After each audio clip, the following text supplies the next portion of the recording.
कारण मी बऱ्याच वेळेला एक वाक्य बोलत असतो, जेवणाची स्तुती ही पचल्यावर करावी, मरणानंतर कीर्ती असते. संतांची कीर्ती जिवंत असताना पण असते आणि ते गेल्यावर पण असते. ज्ञानोबरायांची कीर्ती त्या असताना पण होती. ज्ञानोबरायांचे 700-800 वर्ष झाली आता कीर्ती अबाधित आहे. आता तुम्हाला नक्कीच विचार पडला असेल, नेमकं हे कीर्तन चाललंय तरी कुठं? आपण अनेकदा भजन कीर्तन ऐकतो आणि पाहतो देखील. मात्र साताऱ्यातील कारागृहामध्ये ध्वजदिनानिमित्त ध्वज सप्ताह आयोजित करण्यात आला होता. या सप्ताहात अनेक नाविन्यपूर्ण उपक्रम कैद्यांसाठी घेण्यात आले आहेत. यातच एक हटके असा भजन कीर्तनाचा उपक्रम कैद्यांसाठी राबवण्यात आला आहे.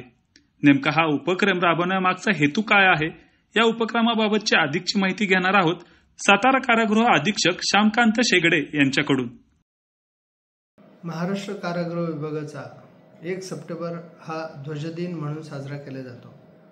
यामध्येच सातारा कारागृहात ध्वज सप्ताह साजरा करण्याचे आयोजन व नियोजन करण्यात आले आणि याला मोलाची साथ समता फाउंडेशन मुंबई यांनी दिली. समता फाउंडेशनच्या सहकार्याने बंद्यांचे विविध कार्यक्रम घेण्यात आले, स्पर्धा घेण्यात आल्या. यामध्ये महिला बंद्यांसाठी रांगोळी स्पर्धा, मेहंदी स्पर्धा, कॅरम, चेस, पुरुषांसाठी देखील कॅरम, चेस, व्हॉलीबॉल अशा अनेक विविध स्पर्धा, निबंध स्पर्धा, चित्रकला स्पर्धा घेण्यात आल्या.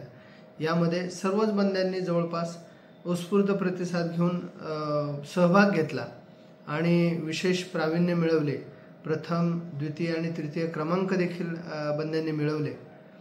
याचबरोबर व्याख्यान आयोजित करण्यात आले स्वामी विवेकानंदांच्या चरित्रावर आणि या व्याख्यानासाठी व्याख्याते श्री उमेश सनस यांना पाचारण करण्यात आले होते. त्यानंतर भजन आणि कीर्तनाचा सोहळा ठेवण्यात आला होता. या भजन आणि कीर्तनामध्ये कारागृहातील 400हून अधिक बंदी सहभागी झाले होते. या भजन आणि कीर्तनामध्ये कारागृहातील 400हून अधिक बंदी सहभागी झाले आणि सर्वांनी त्या भजनाचा आणि कीर्तनाचा आनंद घेतला. लहू महाराज जाधव पुण्याहून येथे येऊन त्यांनी साधारण 2 तास कीर्तन बंद्यांसाठी केले आणि तुकाराम महाराजांची ओवी आता तरी पुढे हाची उपदेश नका करू नाश आयुष्याचा, सकळांच्या पाया माझे दंडवत आपुलले, चित्त शुद्ध करा या अभंगावर बंद्यांना मंत्रमुग्ध केले.